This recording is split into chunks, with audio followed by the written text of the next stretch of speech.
Hola, ¿qué tal todos? Bienvenidos como siempre a las últimas noticias del medio ambiente. Un reciente estudio avalado por la Organización Meteorológica Mundial y por el Programa de las Naciones Unidas para el Medio Ambiente indican que la capa de ozono podría recuperarse a mediados del siglo XXI. Capa de ozono. Es la zona de la estratosfera o escudo que absorbe entre el 97 y 99% de la radiación ultravioleta proveniente del Sol.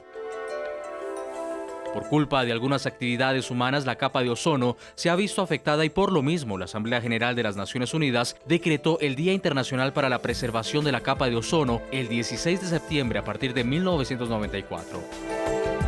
Expertos recomiendan que para preservar la capa de ozono debe disminuirse el uso de compuestos químicos, clorofluorocarbonos, propelentes y fungicidas. Pero ahora un grupo de científicos asegura que la destrucción de la capa de ozono ha comenzado a disminuir debido a esas insistentes recomendaciones en los últimos años. De seguir su práctica, este escudo protector podría recuperarse a mediados del siglo XXI. El estudio realizado en los últimos 4 años fue avalado por la Organización Mundial de Meteorología y el Programa de las Naciones Unidas para el Medio Ambiente. En México, Distrito Federal, saludamos a Arnoldo Matus Kramer, director de Itaca Environmental. Bienvenido a Clímax. Buenas tardes. Gracias por estar con nosotros. Saludos, Harriet, y también saludos a la audiencia de Clímax. Es un placer tenerlo aquí esta tarde. ¿Cómo se lleva a cabo el proceso de restauración de la capa de ozono y qué tan cierto es que pueda recuperarse para el siglo XXI? ¿Eso es posible? Pues, Harriet, tenemos muy buenas noticias de la comunidad científica internacional. Más de 300 científicos se unieron para producir un reporte y hace unos días fue publicado por el Programa de las Naciones Unidas para el Medio Ambiente y la Organización Meteorológica Mundial, donde nos señalan que hay cierta confidencia de que efectivamente tenemos una recuperación de los niveles de la capa de ozono a los niveles que teníamos en 1980. Esto es un gran éxito de la comunidad internacional, ya que a través del protocolo de Montreal que se firmó a finales de los 80s, se logró que los países se comprometieran a disminuir el uso de las sustancias que agotan la capa de ozono.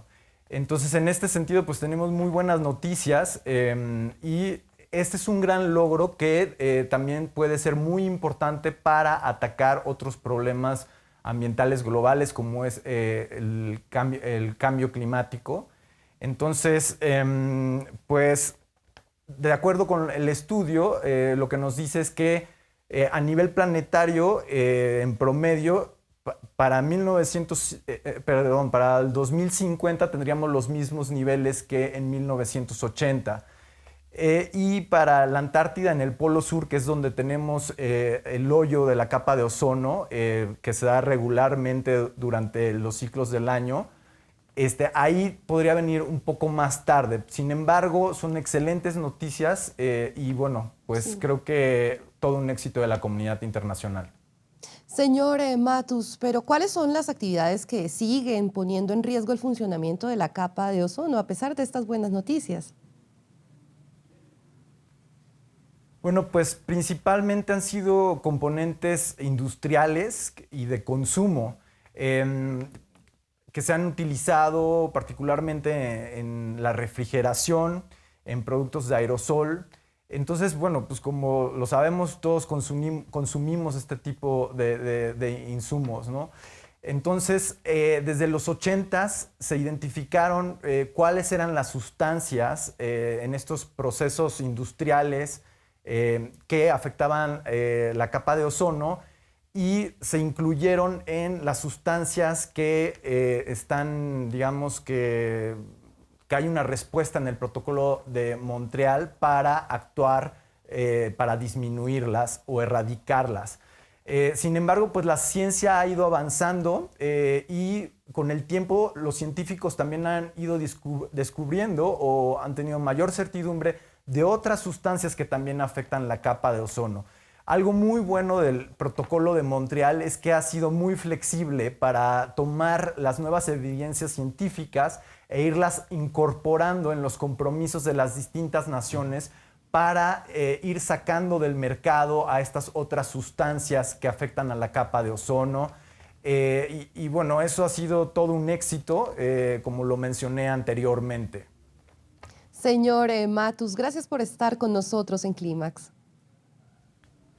Muchísimas gracias por la entrevista, Harriet, y un saludo a toda la audiencia. Diversas organizaciones cuestionan la llamada reforma energética de México. Señalan que no es benéfica para el medio ambiente.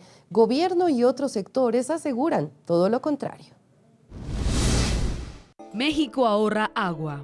Autoridades de México dijeron que no utilizarán agua potable para la extracción de gas natural, luego de aprobar una nueva técnica de fractura hidráulica o fracking.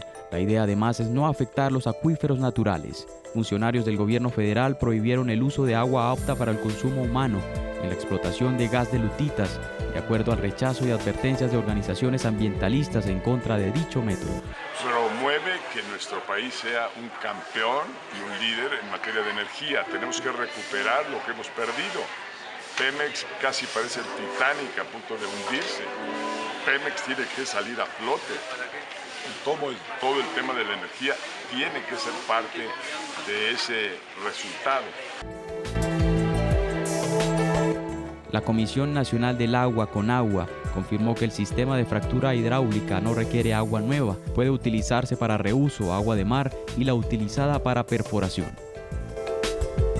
Por su parte, la Secretaría de Medio Ambiente señaló que uno de los propósitos de la reforma energética, aprobada recientemente en México, es fortalecer la exploración, explotación y producción de gas natural mediante fracking, necesario para extraer hidrocarburos, un nuevo sistema que pretende ser benévolo con el ecosistema. Precisamente el tema atómico para generar energía queda exclusivamente en manos del Estado mexicano, de la Constitución mexicana, de nuestras leyes. Nadie puede meterse en el tema de generación por la vía de energía atómica más que el gobierno. Diversas organizaciones ecologistas aseguran que Sudamérica cuenta con una importante presencia de aves, especialmente en Colombia.